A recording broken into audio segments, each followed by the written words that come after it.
Yung environment mo ba, nabibigyan ka ng high level of thoughts? Kung hindi, kailangan mong palitan. Kung ikaw, nagtatrabaho ka pa sa bahay nyo, at ang ingay ng TV, kung ano yung mga for you feed na narinig mo sa mga cellphone na mga walang sense. Mga kasama mo na naglalaro ng games magdamag. Ngayon, ikaw hindi makapag-focus dahil sa ingay ng noise. I-rework mo yung place mo. Pumunta ka sa coffee shop, sa library, kung saan mang lugar na makapag-focus ka sa work mo nang walang distraction. Anong klase ng mga kaibigan yung sinusurround mo sa sarili mo palagi? Ano yung mga tao na nasa paligid mo? Ano yung mga sinasabi nila kapag sinasabi mo sa kanila yung ambitions mo, yung dreams mo, yung success result mo? Naalala ko tuloy yung quotes na nabasa ko na wag mong i-share yung big dreams mo sa mga small-minded people because it will kill them, because ma-offend sila, because mayayabangan sila. But, i-share mo yung big dreams mo sa big-minded people. Kaya importante na hanapin mo yung mga big-minded people na yun. Mahalaga na makipag-collaborate ka sa kanila, makipag-teamwork ka, na i-share mo tong mga information na to kung paano ka nag-grow, how you propelling yourself so you can bounce back information. Because the multitude of counsel, there's wisdom. Ang pinakatanong dito is ano yung klase ng counsel yung nakukuha mo? Yung environment mo ba, nabibigyan ka ng high level of thoughts? Kung sagot ay hindi, kailangan mong palitan. If that means, kung ikaw nagtatrabaho ka pa sa bahay nyo or sa house ng parents mo, kung under ka pa ng roof nila at ang ingay ng TV, ang ingay ng radyo, kung ano yung mga for you feed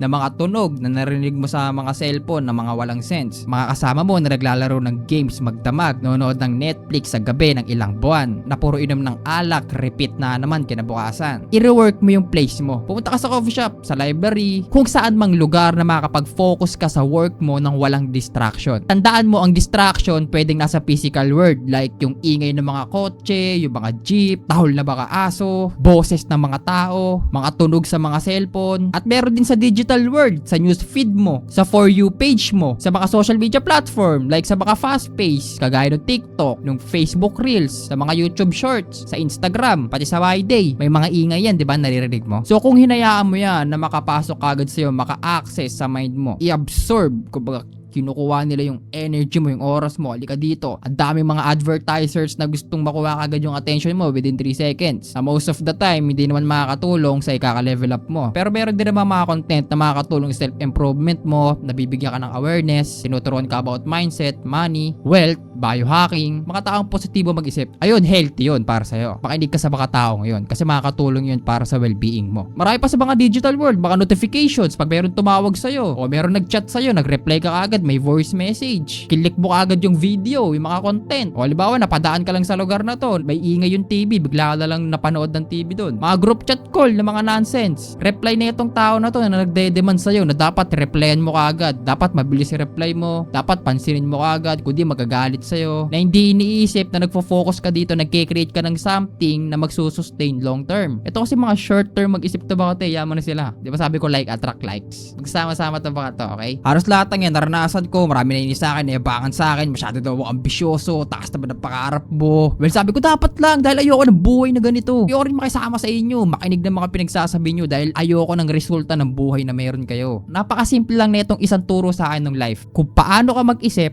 ayun ka.